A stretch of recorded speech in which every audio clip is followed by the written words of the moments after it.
പാവിത്രത്തിന്റെ രക്തം എപ്പിസോഡിലേക്ക് എല്ലാവർക്കും സ്വാഗതം. അങ്ങനെ വേദ തിരിച്ച് വീട്ടിലെത്തുന്നുണ്ട്. വേദയെ കണ്ടതും സുരർ ഓടി വന്ന് കെട്ടിപ്പിടിച്ച് കരയുവാണ്. അങ്ങനെ രണ്ടുപേരും കെട്ടിപ്പിടിച്ച് കരയുന്നുണ്ട്. സുഡർ ചോദിക്കുന്നുണ്ട്, വേദേ, നീ എത്രയും ദിവസം എവിടെയായിരുന്നു? നിന്നെ കാണാത്തത് കൊണ്ട് ഞാൻ ഒരുപാട് കരഞ്ഞു. വിജയമ്മയും കരയുന്നുണ്ടായിരുന്നു, തരുൺ മാത്രം കരഞ്ഞില്ല. ഇത് കേട്ടതും വേദ പറയുന്നുണ്ട്, സുഡർ, നീ കരയാതിരിക്കേ, ഞാൻ തിരിച്ചു വന്നില്ലേ. എന്നെ ആരോ തട്ടിക്കൊണ്ടു പോയിരിക്കുകയായിരുന്നു. അതാണ് നിന്റെ അടുത്തേക്ക് എനിക്ക് വരാൻ കഴിയാതിരുന്നത്. ഇനി നീ വിഷമിക്കേണ്ട കേട്ടോ. വേദേ, നിന്നെ കാണാതായതും ഞാൻ അപ്പോൾ തന്നെ വിളിച്ച് സിംബായോട് പറഞ്ഞു. സിംബ ഓടി വന്നു. എന്നിട്ട് എന്നോട് പറഞ്ഞു, ഞാൻ പോയി വേദയും കൊണ്ട് തിരിച്ച് മാത്രമേ വരത്തുള്ളൂ, ഞങ്ങൾ ഒരുമിച്ചാണ് ഇവിടെ എത്തുക എന്നാണ് എന്നോട് പറഞ്ഞത്. സിംബയാണോ നിന്നെ രക്ഷിച്ചതെന്ന് ചോദിക്കുന്നുണ്ട്. വേദ കുറച്ച് സംശയിച്ചിട്ടാണെങ്കിലും പറയുന്നുണ്ട്, അതെ, അവൻ തന്നെയാണ് എന്നെ രക്ഷിച്ചത്. എന്നിട്ട് എന്തുകൊണ്ടാ സിംബ ഇങ്ങോട്ടേക്ക് വരാത്തതെന്ന് മോള് ചോദിക്കുന്നുണ്ട്. അവൻ ഇനി ഇങ്ങോട്ട് വരത്തില്ല എന്ന് പറയുകയാണ്. അത് കേട്ടതും സുഡർ ചോദിക്കുന്നുണ്ട്, അതെന്താ വരാത്തത്? ഞാൻ പാവമല്ലേ? അവനും പാവമാണ്. എനിക്ക് അവനെ കാണണ്ടേ? ഞാൻ അവനെ കാണാൻ വേണ്ടി കൊതിച്ചിരിക്കുകയാണ്. അവനക്കും അമ്മയില്ലേ സുഡർ? അവനെ കാണാതെ അമ്മ വിഷമിക്കുന്നുണ്ടാവും. അതുകൊണ്ട് തിരിച്ച് അമ്മയുടെ അടുത്തേക്ക് പോയിരിക്കുകയാണ്. ഇത് കേട്ടതും സുഡർ ചോദിക്കുന്നുണ്ട്, അപ്പോൾ അമ്മയെ കണ്ടതും തിരിച്ച് എന്നെ കാണാൻ വരുമായിരിക്കുമല്ലേ? എനിക്കും അവനെ കാണണ്ടേ എന്ന് ചോദിക്കുകയാണ്. ഇത് കേട്ടതും വേദ പറയുന്നുണ്ട്, ഇല്ല, നീ അവനോട് എന്നെ രക്ഷപ്പെടുത്താൻ വേണ്ടി ആവശ്യപ്പെട്ടു, അവൻ എന്നെ രക്ഷപ്പെടുത്തി. ഇനി പഴയതുപോലെ ബാക്കി കാര്യങ്ങളെല്ലാം തുടർന്ന് അങ്ങോട്ടേക്ക് പോവും. അവൻ ഇനി ഒരിക്കലും നിന്നെ കാണാനായി ഇങ്ങോട്ടേക്ക് വരില്ല. അതെന്താ വേദ അങ്ങനെ? ആരെങ്കിലും രക്ഷപ്പെടുത്തിയിട്ടുണ്ടെങ്കിൽ അവൻ നല്ലവനല്ലേ? നിന്നെ അവൻ രക്ഷപ്പെടുത്തിയില്ലേ? അതുകൊണ്ട് അവൻ നല്ലവനല്ലേ? അപ്പോൾ പിന്നെ അവൻ എന്തിനാണ് ഇങ്ങോട്ടേക്ക് വരാതിരിക്കുന്നത്? അവനോട് വരാൻ പറ വേദേ. സുഡർ, ഞാൻ പറയുന്നതെന്ന് കേൾക്ക്. ഇനി അവൻ വരില്ലെന്ന് പറഞ്ഞാൽ വരില്ല. ദേ, ഞാനൊന്ന് കുളിച്ച് ഫ്രഷ് ആയിട്ട് വരാം വിജി ചേച്ചി. എനിക്ക് ഭക്ഷണം കഴിക്കണം, കഴിക്കാനുള്ളതെല്ലാം എടുത്തു വെക്കുകയെന്ന് പറയുക. ഇത് കേട്ടതും വിജി പറയുന്നുണ്ട്, എല്ലാം റെഡിയാണ് വേദേ, നീ ഫ്രഷ് ആയിട്ട് വാ. എന്തായാലും നീ കുഴപ്പമൊന്നും ഇല്ലാതെ തിരിച്ചെത്തിയല്ലോ, എനിക്ക് ഞങ്ങൾക്ക് സന്തോഷമായി എന്ന് പറയാണ്. ഇത് നേരം തരുണും പറയുന്നുണ്ട്, ഞാനും ഹാപ്പിയാണ് വേദേ, നീ കുഴപ്പമൊന്നുമില്ലാതെ തിരിച്ചെത്തിയല്ലോ, ആരോഗ്യത്തോടു കൂടി തന്നെ. വിക്രമല്ലേ നിന്നെ രക്ഷപ്പെടുത്തിയത്, അതുകൊണ്ട് വിക്രമിനോടൊരു താങ്ക്സ് പറയണമെന്ന് പറയുമ്പോൾ വേദ പറയുന്നുണ്ട്, അതിൻ്റെ ആവശ്യമൊന്നുമില്ല. നിങ്ങൾ ആരോടും അവനോട് സംസാരിക്കേണ്ട ആവശ്യമില്ല, താങ്ക്സ് പറയേണ്ടി വരില്ല. ഞാൻ അവനോടെല്ലാം പറഞ്ഞിട്ടുണ്ട്. ഇനി നിങ്ങളാരും അവനെ കാണി സംസാരിക്കുകയൊന്നും ചെയ്യരുത്. നിന്റെ ആ തീരുമാനം കുറച്ച് മോശമായി പോയി എന്ന് പറയുകയാണ് തരുൺ. ഇത് കേട്ടതും വേദ പറയുന്നുണ്ട്, അത് അവനോടും അങ്ങനെയൊക്കെ പറയുന്ന സമയത്ത് അവൻ അതൊരു അഡ്വാൻറ്റേജായി എടുക്കും. പിന്നീട് അവൻ ഇവിടെ കയറിക്കൂടും, പഴയതുപോലെയാവും. അതൊരിക്കലും പാടില്ല. അതുകൊണ്ട് നിങ്ങൾ ആരും അവനോട് സംസാരിക്കാൻ വേണ്ടി പോവേണ്ട ആവശ്യമില്ല. അങ്ങനെ എല്ലാവരും അകത്തേക്ക് കയറി പോവാണ്. അകത്തെത്തിയതും സുഡർ തരുണിനോട് പറയുന്നുണ്ട്, തരുൺ, ഈ സിംബ ഒരു സൂപ്പർ ഹീറോയാണല്ലേ?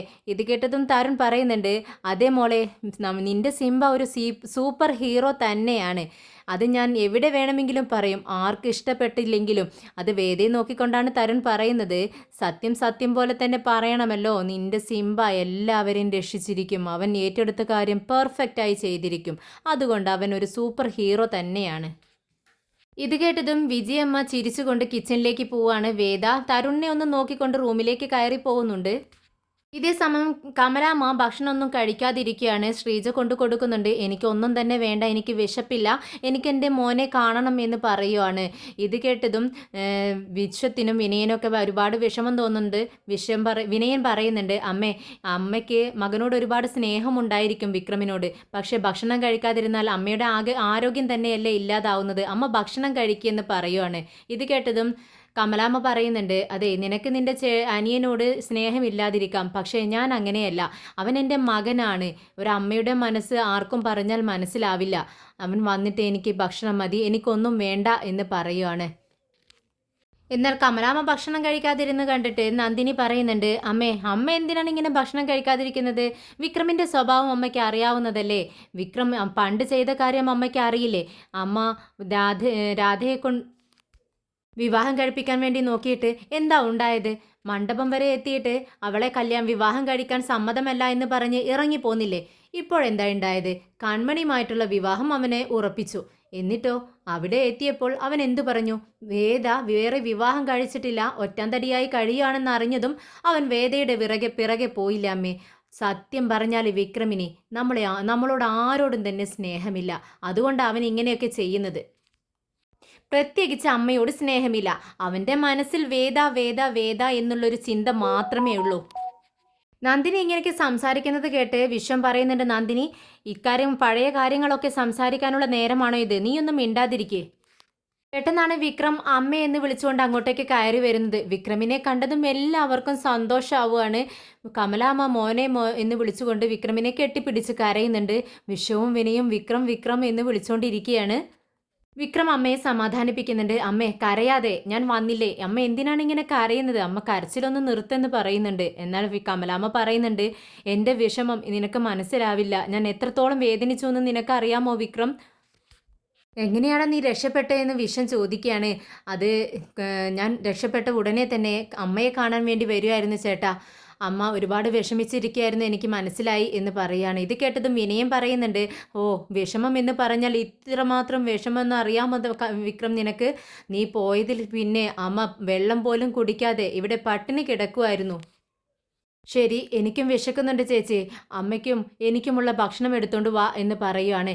ഇത് കേട്ടതും കമലാമ്മ പറയുന്നുണ്ട്, ഞാൻ എൻ്റെ മകനക്ക് വാരി കൊടുക്കാം, നിങ്ങൾ എടുത്തുകൊണ്ട് വാ ശ്രീജ എന്ന് പറയാണ്. ശ്രീജ സന്തോഷത്തോടെ ഭക്ഷണം എടുക്കാൻ വേണ്ടി അകത്തേക്ക് പോകുന്നുണ്ട്. അപ്പോഴേക്കും വിശ്വം പറയുന്നുണ്ട്, വാ കൈമുഖമൊക്കെ കഴുകിയിട്ട് വരാം വിക്രം എന്ന് പറഞ്ഞുകൊണ്ട് അങ്ങ് കൈ കഴുകാൻ വേണ്ടി പോകുന്നുണ്ട്. അങ്ങനെ എല്ലാവരും ഹാളിൽ വന്നിരുന്ന് ഭക്ഷണം കഴിക്കുകയാണ്. കമലാമ്മ വിക്രത്തിന് വായിൽ വെച്ച് കൊടുക്കുവാണ്. കമലാമ്മയ്ക്ക് വിക്രമും ഭക്ഷണം വായിൽ വെച്ച് കൊടുക്കുകയാണ്. അങ്ങനെ സന്തോഷത്തോടെ അവർ ഭക്ഷണം കഴിക്കുന്നുണ്ട്. പിന്നീട് വേദയോട് വിജയമ്മ വന്ന് ചോദിക്കുന്നുണ്ട്, എന്താ വേദ, നീ ഭക്ഷണം ഒന്നും നന്നായി കഴിച്ചില്ലല്ലോ, എന്തു പറ്റിയെന്ന് ചോദിക്കുകയാണ്.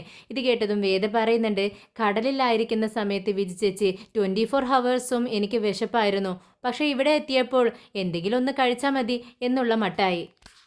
ഒരു 2 ഹവേഴ്സ് റെസ്റ്റ് എടുത്താൽ പഴയ പോലെ എനിക്ക് എനർജി വരുമെന്നാണ് ഞാൻ വിചാരിക്കുന്നത്.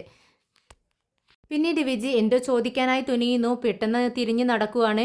എന്നാൽ വേദ ചോദിക്കുന്നുണ്ട്, എന്തു പറ്റി വിജയമ്മേ? വിജി ചേച്ചി എന്നോട് എന്തോ ചോദിക്കാനുണ്ടല്ലോ, എന്തായാലും ചോദിക്കൂ എന്ന് പറയാണ്. ഉടനെ വിജി പറയുന്നുണ്ട്, അത് നീ പോയതിനു ശേഷം സുഡർ ഒരുപാട് വിഷമിച്ചിരുന്നു. നീ പോയതിനു ശേഷം മോൾക്ക് പനി പിടിച്ചു, പനിയിൽ പിച്ചുമ്പയൊക്കെ പറയുന്നുണ്ടായിരുന്നു. ഇത് കേട്ടതും വേദ പറയുന്നുണ്ട്, എനിക്കറിയാം അവളുടെ വിഷമം, ഞാനും അതുപോലെ തന്നെയായിരുന്നു. കടലിനുള്ളിലും ദ്വീപിലുമൊക്കെ ഭക്ഷണം കഴിക്കാതെ ഒരുപാട് വിഷമിച്ചെങ്കിലും പക്ഷേ എനിക്ക് ഒരുപാട് വിഷമം തോന്നിയത് എൻ്റെ മോളെ കാണാത്തത് കൊണ്ടാണ്. ഇത് കേട്ടതും വിജി പറയുന്നുണ്ട്, മോള് ഉറക്കത്തിലും പനി പിടിച്ച് കിടക്കുമ്പോഴും എല്ലാം വിക്രം സിംബ വേദ സിംബ വേദ എന്നിങ്ങനെ വിളിച്ചുകൊണ്ടിരിക്കുകയായിരുന്നു. പിന്നെ വേദേ, വിക്രം നിന്നെ കെയർ ചെയ്തോ, നന്നായി കെയർ ചെയ്തില്ലേ എന്ന് ചോദിക്കുകയാണ്. ഇത് കേട്ടതും വേദ പറയുന്നുണ്ട്, എന്നെ കെയർ ചെയ്തു, ഒരു മഹാറാണിയെ പോലെ എന്നെ നോക്കി. ശരിക്കും അത്രത്തോളം നിന്നെ കെയർ ചെയ്തോ എന്ന് വിധി ചോദിക്കുമ്പോൾ അതേ വിധി ചേച്ചി എന്നെ നന്നായി കെയർ ചെയ്തു. പിന്നെ പല നിമിഷത്തിൽ അവൻ ഞാൻ ആകെ പേടിച്ചു പോയി അവൻ്റെ സംസാരം കേട്ട്. അവൻ ഒരു പാവത്താനെ പോലെ എന്നോട് മാപ്പ് ചോദിച്ചു. നിന്നോട് മാപ്പ് ചോദിച്ചോ വേദേ? അതെ, എന്നോട് മാപ്പ് ചോദിച്ചു. പക്ഷേ എനിക്ക് പഴയതെല്ലാം ഓർമ്മ വന്നു, അവൻ എന്നോട് ചെയ്ത ക്രൂരതകളെല്ലാം. അതുകൊണ്ട് തന്നെ ചെയ്യാനുള്ളതെല്ലാം ചെയ്തിട്ട് സോറി എന്ന് പറഞ്ഞാൽ അങ്ങനെ അങ്ങ് മറക്കാൻ കഴിയുമോ ചേച്ചി? എന്നാലും വേദേ, അവൻ നിന്നോട് മാപ്പ് ചോദിച്ചില്ലേ, നിനക്ക് പുറത്തു കൊടുക്കാമായിരുന്നില്ലേ എന്ന് വിജി ചോദിക്കുകയാണ്. ഇത് കേട്ടതും വേദ പറയുന്നുണ്ട്, ചെയ്യാനുള്ളതെല്ലാം ചെയ്തിട്ട് വലിയൊരു തെറ്റ് ചെയ്തിട്ട് സോറി പറഞ്ഞാൽ തെറ്റെല്ലാം ഇല്ലാതാകുമോ? തെറ്റിന് ശിക്ഷ തന്നെ കൊടുക്കണം. എന്നാലും വേദേ, നിന്നെ പറഞ്ഞ് മനസ്സിലാക്കാൻ അവനക്ക് കഴിഞ്ഞില്ലല്ലോ. ഇത് കേട്ടതും വേദ പറയുന്നുണ്ട്, ഞാനതല്ലേ പറഞ്ഞത് ചേച്ചി, ഒരു നിമിഷം ഞാനും ചിന്തിച്ചു പോയി.